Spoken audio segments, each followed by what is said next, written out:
Nako, tatahol na naman si ano dito, si Bato de la Rosa. Malamang iiyak na naman po si Bato de la Rosa dito. Si Bato, alam nyo ha, yung tipo bang hindi pa nasasabi yung kanyang pangalan, umahagulgol na. Naalala nyo po mga bossing? Romel Marbil. Ayan.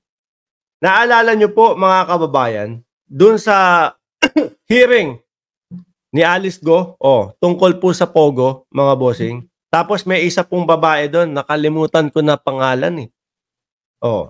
Si Maslog, si Mary Ann Maslog. Inunahan ni Bato.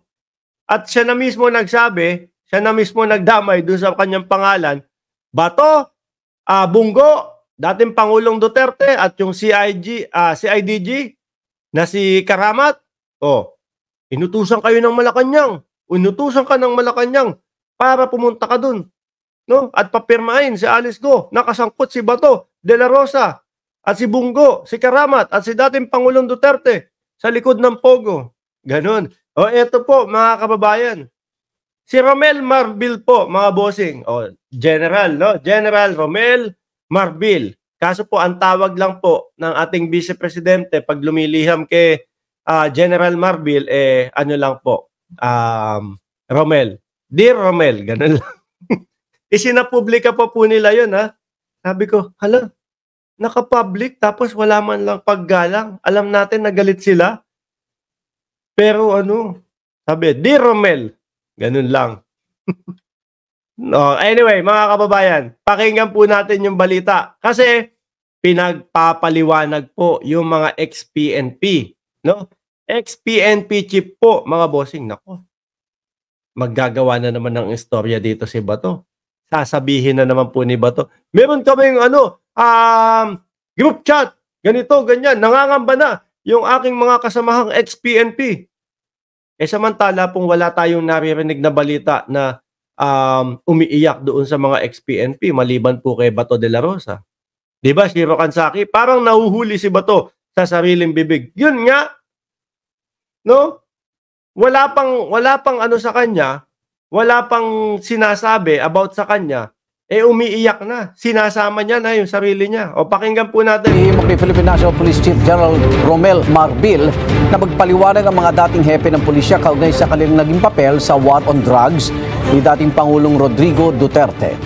Kasunod yan sa inilabas na diagram ni retired Police Colonel Roya Garma sa House Quad Committee kaugnay sa umano'y daloy ng ayan, meron, di ba, ito yung pinakita nating flowchart po nung mga bayaran, kung paano dumadalo yung pera at komunikasyon, kung saan sangkot daw ang ilang matataas na opisyal ng PNP. Sabi ni Marbil, magsasagawa sila ng investigasyon kaugnay sa mga aligasyon ni Garma. Kabilang sa mga naging hepe ng PNP nung panahon ni dating Pangulong Duterte ay sinangayoy Senador Bato de la Rosa. Ayan na naman. Nabanggit na naman ang pangalan ni Bato de la Rosa. Manggigigil na naman po yan. Tataas na naman po ang presyon niyan. Tataas na naman po ang boses. Magsisisigaw na naman. Ano? Pagpapaliwanagin lang. Magpaliwanag. Simpleng-simple. Hindi, wag mong daanin sa lahat. Sa init ng ulo. Di ba? Dinadaan kasi sa init ng ulo ni Bato de la Rosa Oscar Albayalde, Archie Gamboa, Camilo Cascolan, Dibold Sinas, Guillermo Eleazar, at Leonardo Carlos. Yung pala yung mga sinasabi ni Bato de la Rosa na meron silang group chat, nangangamba na yung mga kapwa ko ex-PNP chief. Tapos na.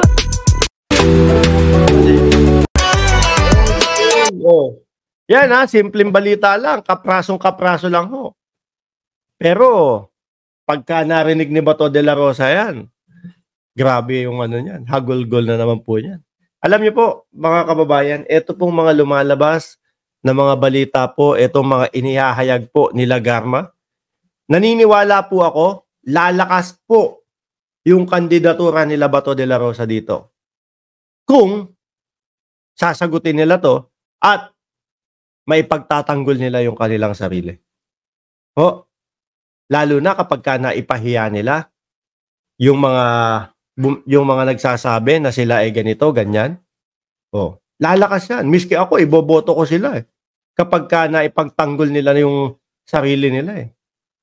Kapagka yung nakumbinsi nila ako na wala talagang katotohanan yung mga inirereklamo sa kanila, iboboto ko sila.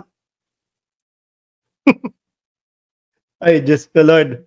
Pero, ayan po, yung mga pag-iwas-iwas po nila, mga kababayan, si BP Sara, although alam natin na ang susunod na eleksyon para kay Vice Presidente Inday Sara Duterte ay 2028 pa ho, mga kababayan, pero tatatak po sa isip ng taong bayan yan. Alin? Yung hindi niya pagsagot, no? Patungkol doon sa hinihingi niyang 2 billion na budget po. Tatatak sa isip ng taong bayan yan. Biruin mo, first time in the history ng Vice Presidente, 2 billion ang hinihinging budget. Tapos, tanungin mo kung saan pupunta, saan galing, kung saan ginastos yung mga nakaraang budget, at kung saan gagastosin yung mga susunod na budget na hinihingi na 2 billion, ayaw sumagot. Lahat po yan, may epekto po yan, mga bossing, sa kanilang mga kandidatura. Lalo na sila Bato de la Rosa. Di ba? Lalo na sila Bato de la Rosa ho, mga bossing. Malamang sa alamang kapag hindi sila sumipot doon sa mga Quadcom, isa lang po ang iisipin ng taong bayan dyan. Guilty. Guilty. Di ba? Pwede naman sila doon magpaliwanag. Kesa sa paliwanag sila ng paliwanag doon sa mga mainstream media, kung saan sa mga interview. Rekta na sila. Ganon din naman eh.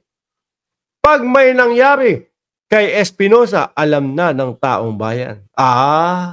Alam ko na ang sinasabi mo, Enrico Reyes. No? Eto ba? Alam niyo po, mga bossing, napansin ko na din ito eh. No? Napansin ko na din po ito, mga kababayan. Asan ba yun? Marbil. Eto. Napansin ko na po, mga bossing. Ito ba yun? Saglit lang, ha?